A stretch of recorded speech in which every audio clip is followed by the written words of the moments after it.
ধরিয়ে দিয়েছি। প্রথমে আমি জল দিয়ে দিলাম,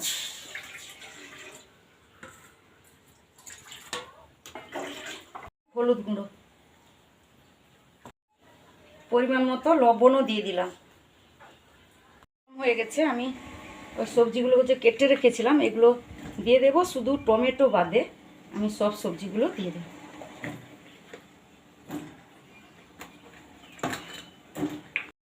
আমি প্রথমে বড়িগুলো ভেজে নিলাম, ভেজে একটা প্লেটে তুলে নিচ্ছি। পটলগুলো একটু হালকা ভেজে নেব।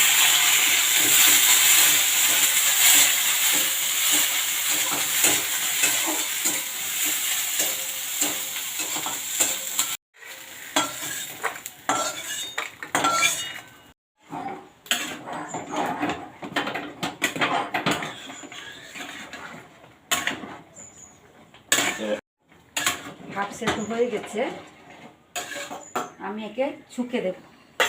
তেল দিয়ে দিলাম। ওই যে নিম পাতাগুলো, এই যে নিম পাতা দেখছেন, ওই নিম পাতা নিয়ে এসেছি, আপনাদেরকে দেখিয়েছি। এরপর আমি নিম পাতাগুলো এইভাবে একটু কেটে নিচ্ছি। নিম পাতাগুলো তেলে দিয়ে দিলাম।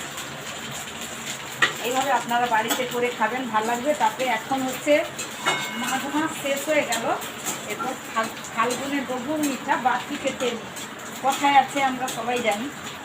সেই জন্য এখন নিম পাতা খেতে দারুণ লাগে। একটুখানি লবণ দিয়ে দিলাম।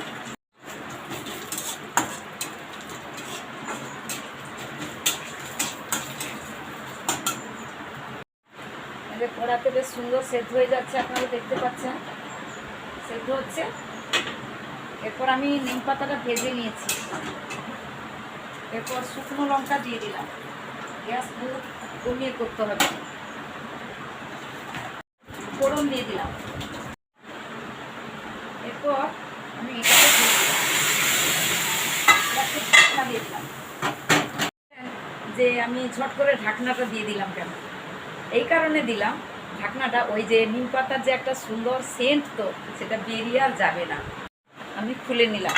এই যে দেখুন, গ্যাসটা এরপর আমি বাড়িয়ে দিলাম। ওই যে দেখতে পাচ্ছেন,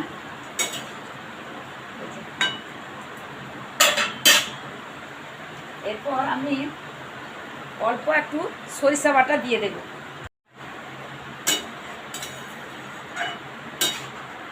টমেটোগুলো রেখেছিলাম কেটে, ওই দিয়ে দিলাম। একটু সেদ্ধ হবে। একটু লঙ্কা গুঁড়া দিয়ে দিলাম। আপনার